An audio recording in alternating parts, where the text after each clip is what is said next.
So now we have a couple of pretty exciting things I want to cover. So first off, just to sort of help you understand this, is that, my first business, I sort of talked about this on the first day, is that I started off and I hit the ground running. I left my 7-month stint at an investment banking job, and then from there, just sort of very quickly, within a couple months, ventured out on my own.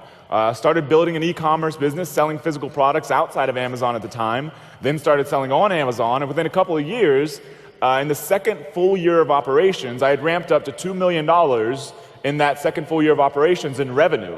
The way I did that was using, honestly, Google AdWords. I went through different seminars and learned how to do that and started driving a ton of traffic, because you can just pay for traffic, then it starts hitting your website.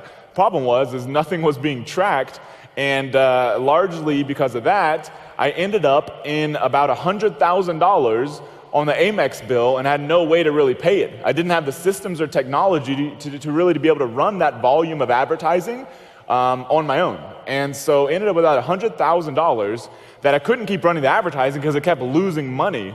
And so I had to turn that off, and I had to figure out how to actually make money from a business, which was interesting, because if you go out to a bookstore right now or look on Amazon, there will be all kinds of books that'll teach you how to do marketing, how to do direct marketing, how to do branding marketing, how to get referrals. That'll teach you how to do human resources, how to manage people, how to hire people. They'll teach you how to run your business, how to do operations, all that sort of stuff.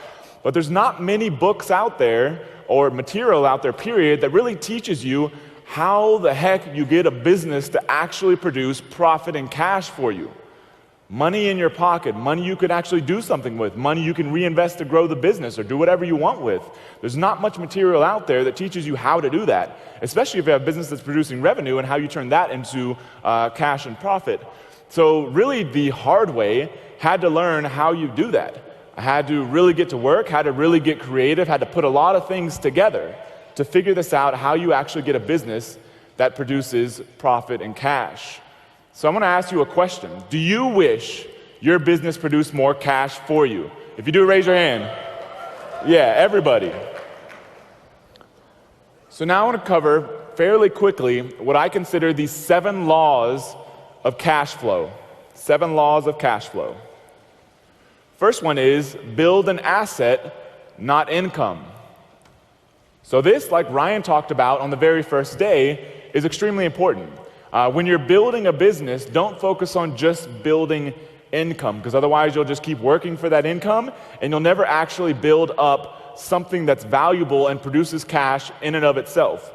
But when you build an asset that actually produces cash and you think like a real entrepreneur and you build a real business, then you have something that can produce cash for you while you can focus on other things, on growing that asset. Otherwise, you have only so many hours in the day. So if you're just focusing on making an income, then you'll really never get to the point where your business is producing enough profit and cash for you to actually take your business to the next level or take your personal life to the next level if you want more freedom, all that sort of stuff. So first law is always focus on building an asset. I feel, honestly, that especially in the quote-unquote internet marketing market, that a lot of people have done themselves and other people a huge disservice.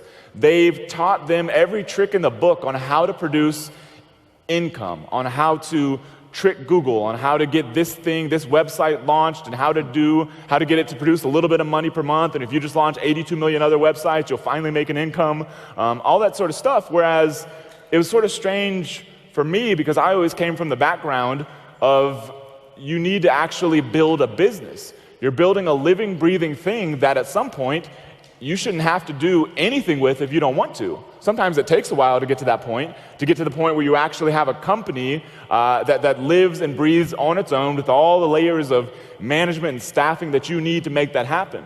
Sometimes, like I said, it takes a while, but that is the goal. The goal is to build something that's actually worth something. Because I talked about this at one point, I believe it was in a video or something, but if you track the paths of an entrepreneur versus an employee, an entrepreneur versus an employee, say one has a business, one has a job. They're making the same exact income to start off with. They're going to keep going along, and one's getting raises, the other one's getting a little better at business, and so their income is going to keep tracking up. We'll assume so. But what happens to their wealth? So the wealth of the person who's building a business before too long, once they get maybe a year or two under their belt, or maybe even sooner, it starts far outpacing the other person. Maybe they're both saving a little money, maybe they're both putting a little bit away, but the wealth of the person with a business starts flying ahead of the person who's just got a job because they actually have a business that's worth money and can produce cash for them, can be sold, and all that sort of good stuff. So that's very important that you think like a real entrepreneur. That's a typo. Number 2 is grow lean, not grow learn. Number 2 is grow lean. So the thing is that, if you want a business that actually produces cash and profit, there's only really 2 parts of that equation: the amount of money you bring in and the amount of money it takes you to get there. Your revenue, your expenses, and that's really all there is to it. So the thing is, what a lot of people do is they start building a business, they start adding on all kinds of ridiculous expenses. They start increasing revenue, but they're not actually decreasing or at least managing or at least increasing in proportion expenses. A lot of times expenses can get out of control. Now, if you're first building a business, sure, you've got to buy inventory. You may at some point want to set up an office. You may need to hire people, but you should constantly be evaluating where your expenses are at. Review your credit card statements. Cut out all the crap that's there that doesn't need to be there. I know Jason and I have been through this, and it's not something that comes naturally. He and I hate looking at that kind of stuff. That's why we had to hire a CFO. But still, to this day, we have to force ourselves, we're going to sit down today and we're going to review every single expense that's coming through.